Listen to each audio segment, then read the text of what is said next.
ছোটবেলা থেকে আমরা দেখে আসছি যে রথ আসা মানেই পুজোর ঘন্টা বেজে যাওয়া। দুর্গাপুজো আসছে মানেই প্রত্যেকটা বাঙালির ঘরে ঘর পরিষ্কার করার জন্য আলাদাই মাতামাতি স্টার্ট হয়ে যায়। দুর্গাপুজোর সাথে আর কোনো রিলেশন নেই, কিন্তু তা সত্ত্বেও অনেক দিন পর আমি আমার ঘরটাকে আজকে ঝুল মুক্ত করতে পেরে খুবই খুশি। কেয়ার করার পরে বা স্কিন কেয়ার করার জন্য ঘরের মধ্যে যা যা ছিল সেগুলি একসাথে কোনোভাবে মিশিয়ে নিয়ে আমি মুখের মধ্যে লেপে নিয়েছি। 3টের সময় টাইম দিয়ে 5টার সময় বেরোনো রথের মেলা দেখতে যাওয়া পাবলিক লেট হয়ে গেছে, বেরিয়ে তো গেলাম, বা টোটো কখন আসবে? যাই হোক, আজকের আকাশটা একবার দেখো, এত সুন্দর। আর কতক্ষণ আমরা দাঁড়িয়ে থাকবো আমরা সত্যিই জানি না। টোটো মিলছে না, টোটো পাওয়া যাচ্ছে না।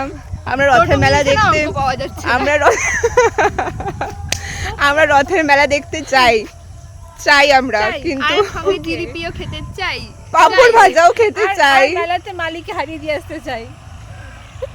রথের মেলায় হারিয়ে যাওয়া আমাদের মালিক। যাই হোক, আমাদের এই করুণ অবস্থা দেখে একজন টোটো কাকুর মনে হয় না এদেরকে নিয়ে যাওয়া উচিত, এবং আমরা টোটোতে উঠে পড়ি। আর এখন আমরা 3জন নই, এখন আমরা আছি 4জন, কারণ আমাদের সাথে রাজশ্রী হোস্টেল থেকে বেরোনোর স্ট্রাগল, টোটো পাওয়ার স্ট্রাগল, আবার ঠিক সময় রিটার্ন করার স্ট্রাগল, কত স্ট্রাগল মাথায় নিয়ে হাঁটবো আমরা। নামার পর আমরা সোজা হাঁটতে স্টার্ট করি এবং দক্ষিণ হাওয়াতে এসে গিয়ে দাঁড়িয়ে। জায়গাটা এত সুন্দর, আমি কি বলবো, চারপাশটা বিভিন্ন রকমের ফুল গাছ দিয়ে ঘেরা, দেখলে চোখ ফেরানোই যায় না। আমরা আমাদের পেট পুজো করার তাগিদে ফার্স্ট গেটের দিকে হাঁটা স্টার্ট করে দিই। কষ্ট করে হেঁটে হেঁটে এত দূর যাওয়ার পর মোমো খাওয়ার পর আর এনার্জি ছিল না যে রথ দেখতে যাবো। আসার পথে 2 মিনিটের জন্য টোটো কাকুকে দাঁড় করিয়ে রথ দেখে আমরা ফেরত চলে এসেছিলাম।